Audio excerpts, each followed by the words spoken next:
Kaakibat ng gampaning tuwinang makapagbigay ng dekalidad na edukasyon sa mga batang efficient, bagamat may pandemya, patuloy ang Eugenio Francia Elementary School sa pagpapaabot ng iba't ibang inobasyon at proyektong naangkop batay sa mga datos na nakalap at mga eksperyensiyang pinagdaanan nitong nakalipas na quarter. Ang lahat ng hakbang ito ay nakaangkla sa buwan na Instructional Supervisory Plan ng paaralan na may framework na Training and Development, Structured Process Flow, Informal Demonstration Teaching, Strengthen Professional Learning Community, Data-Driven PPAs, at Empowering Teachers' Capabilities. Bagamat ang buong second quarter ay patuloy na nasa ilalim ng modular distance learning ang paaralan, na itala na 100% ng mga learning competencies ay matagumpay na naituro at naaaral ng mga mag-aaral. Pagdating sa learners' performance on mid-year assessment, naitala na ang paaralan ay nakakuha ng 62.26% average MPS. Naitala na may pinakamababa sa asignaturang Music at Health sa Grade 4. May pinakamataas na average MPS naman ang Grade 1 na may 70.35%.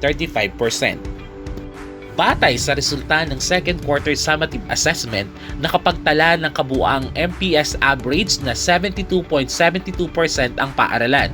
Kapansin-pansin ang pagtaas ng MPS ng lahat ng grade level na may kabuuang 5.71% increase kumpara sa nakalipas na quarter. Grade 3 ang nakapagtala ng may pinakamataas sa pagtaas ng MPS na may kabuuang 8.99%. Pagbasa ang isa sa kasanayang tinutukan ng paaralang ma-develop sa mga mag-aaral.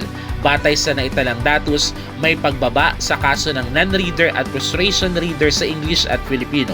Bumaba ng kabuang 13 mag-aaral ang kaso ng frustration reader. Mula sa 51, ngayon ay 39 na lamang ang patuloy na binibigyan ng intervention upang higit na papaunlad ang kasanayan sa pagbabasa.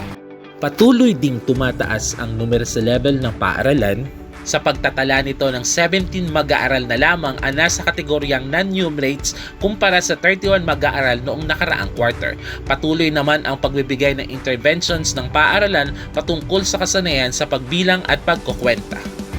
Ang paaralan ay patuloy pa rin sa pagsasagawa ng enrichment at intervention program mula sa kindergarten hanggang grade 6. Layunin nito ang mapataas ang level ng kasanayan ng mga mag-aaral sa pagbabasa, pagsulat, pagkukwenta at mga learning competencies na itinuturing na least mastered at hard to teach.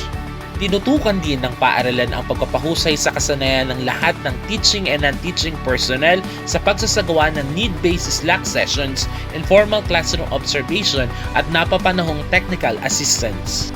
Ang lahat ng hakbang ito ay isinagawa upang patuloy na maipahatid ang dekalidad na edukasyon sa lahat ng mga mag-aaral sa pamamagitan ng mga dekalibreng programa tulad ng Continuous Improvement Program, research at iba pa.